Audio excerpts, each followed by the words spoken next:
Yolobun Annyeong, j'espère que vous allez bien. Aujourd'hui, nouvelle vidéo bourrage de crâne car je vais vous expliquer une autre règle de la langue coréenne. Alors j'ai eu pas mal de retours sur ma vidéo précédente qui présentait les structures de phrases en coréen. Merci déjà pour tous les retours, ça fait vraiment chaud au cœur de voir que son travail est aimé par beaucoup de personnes. Et bien aujourd'hui on va faire un nouveau cours de coréen. Alors je ne prétends pas professeur de coréen, juste vous donner quelques tips à propos de la langue coréenne. Alors avant de vous bourrer le crâne avec de la conjugaison, de la grammaire ou autre, il y a une chose que l'on doit avoir avant de commencer tout ça. Pour illustrer la leçon d'aujourd'hui, je vais vous dire deux phrases en coréen qui veulent dire exactement la même chose. Première phrase, 저는 서울에 갑니다. Deuxième phrase, 나는 서울에 가요. Alors ces deux phrases veulent dire exactement la même chose, mais comme vous pouvez le voir, il y a des différences. Et lorsque vous allez apprendre le coréen, lorsque vous allez étudier sur différents bouquins, sur différents sites internet, vous allez voir que pour une seule et même phrase, parfois il y a des différences. Vous allez dire mais what the fuck, pourquoi il y a autant de différences alors que c'est la même phrase? Eh bien tout s'explique car les Coréens sont les champions de la politesse. Alors je ne vais pas vous faire un cours spécial sur la politesse en Corée, mais vous savez peut-être que lorsque vous vous adressez à quelqu'un de plus âgé ou de plus jeune que vous, vous allez changer la manière dont vous allez parler. En gros, en Corée, il y a 7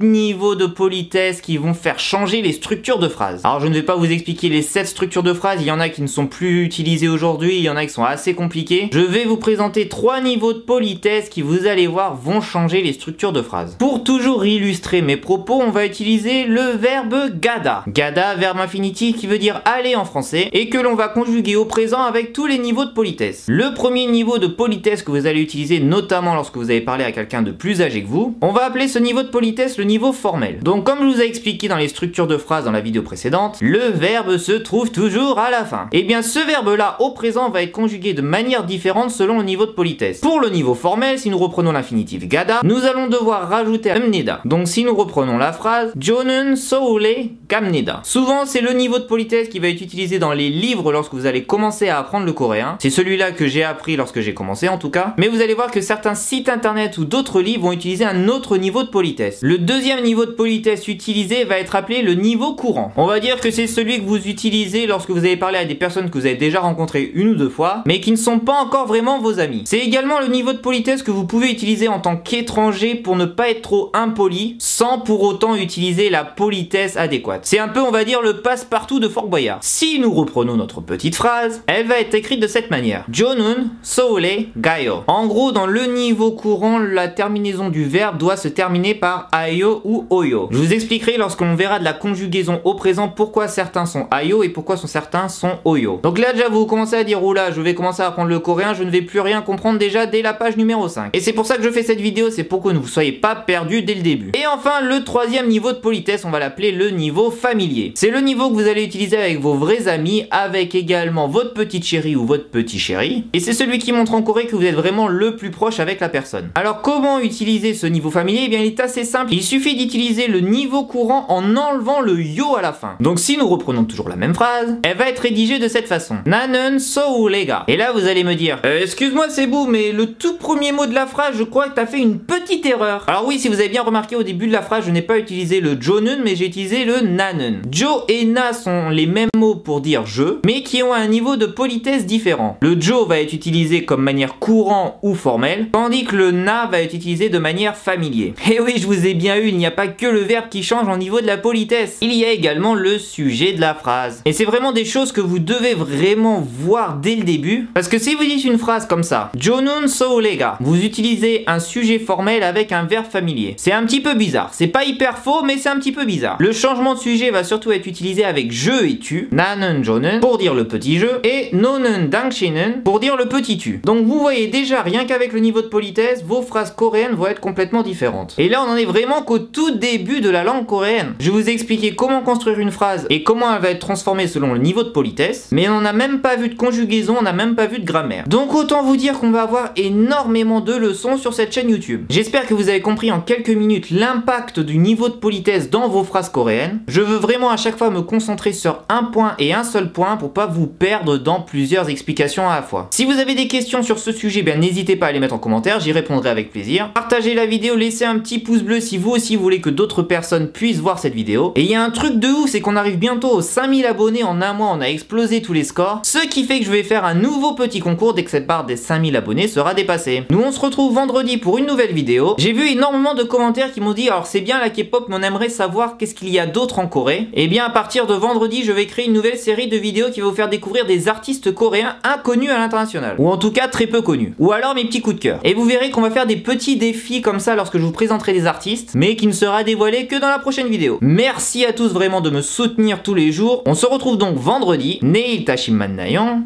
Annyeong.